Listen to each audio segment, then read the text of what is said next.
প্রধান উপদেষ্টার সফরে চীনের সাথে আগামী ৫০ বছরের সম্পর্কের ভিত্তি স্থাপন হয়েছে। পানি সংকট, শিল্প খাতে বিনিয়োগ এবং রপ্তানি বাণিজ্যের মাধ্যমেই আসছে এই সাফল্য। ফরেন সার্ভিস একাডেমিতে চীন সফর নিয়ে ব্রিফিংয়ে জানানো হয়, রোহিঙ্গা প্রত্যাবাসনেও সর্বোচ্চ সহযোগিতার আশ্বাস দিয়েছে বেইজিং। প্রধান উপদেষ্টা ডক্টর মোহাম্মদ ইউনূসের চীন সফর নিয়ে ফরেন সার্ভিস একাডেমিতে সংবাদ সম্মেলন।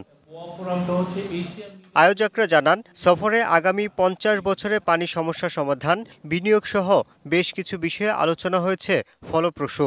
বিনিয়োগের বিষয়টি ব্যক্তিগতভাবে দেখবেন বলে আশ্বাস দিয়েছেন চীনা প্রেসিডেন্ট।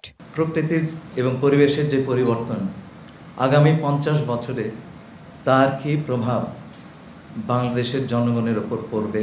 আমাদের প্রধান উপদেষ্টা চীনের সাথে পানি সম্পদ নিয়ে দীর্ঘ, বিস্তৃত এবং গভীর আলোক করেছেন এবং তারাও সর্বাত্মক সহযোগিতা দেবার প্রত্যয় ব্যক্ত করেছেন। এলডিসি গ্র্যাজুয়েশনের পর থেকে আরও ৪ বছর চীনে শুল্কমুক্ত সুবিধা চেয়েছে বাংলাদেশ। মিলেছে ইতিবাচক সাড়াও, এসেছে রোহিঙ্গা প্রত্যাবাসনে সহযোগিতার আশ্বাস।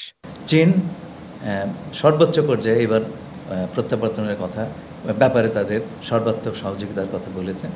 আগামীতে আমাদের একটা ইউএন কনফারেন্স হচ্ছে, আন্তর্জাতিক কনফারেন্স জাতিসংঘের, সেপ্টেম্বরের ৩০ তারিখে রোহিঙ্গা প্রসঙ্গে। আমরা এই বিষয়ে সকল পক্ষের সঙ্গে যোগাযোগ রাখছি।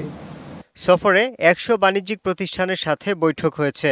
৩০টি চাইনিজ কোম্পানির পক্ষ থেকে এসেছে $2 বিলিয়ন বেশি বিনিয়োগের আশ্বাস। আমাদের ভিশনটা হচ্ছে যে Bangladesh will convert into a manufacturing hub. ওয়ার্ল্ডের ফ্যাক্টরি হিসেবে বাংলাদেশ আবির্ভূত হবে এবং শুধুমাত্র বাংলাদেশের লোকাল মার্কেটকে টাচ করার জন্য চাইনিজ ইনভেস্টরদেরকে আমরা আসতে বলছি না। এখন আমরা বলছি আপনারা আসেন, আপনারা বাংলাদেশের লোকাল মার্কেট কেটার করেন, আপনারা সেভেন সিস্টার্সকে কেটার করেন, আপনারা নেপাল, ভুটানকে কেটার করেন। বিমস্টেক সম্মেলনের আলোচ্য সূচিতে রোহিঙ্গা ইস্যু না থাকলেও সাইডলাইনে আলোচনা হবে বলেও জানানো হয় সংবাদ সম্মেলনে। সাইডলাইনে আমরা আসিয়ানের অন্যান্য সদস্যদের সঙ্গে বিষয়ে আলাপ করব। Yusuf Rana, DBC news, Dhaka.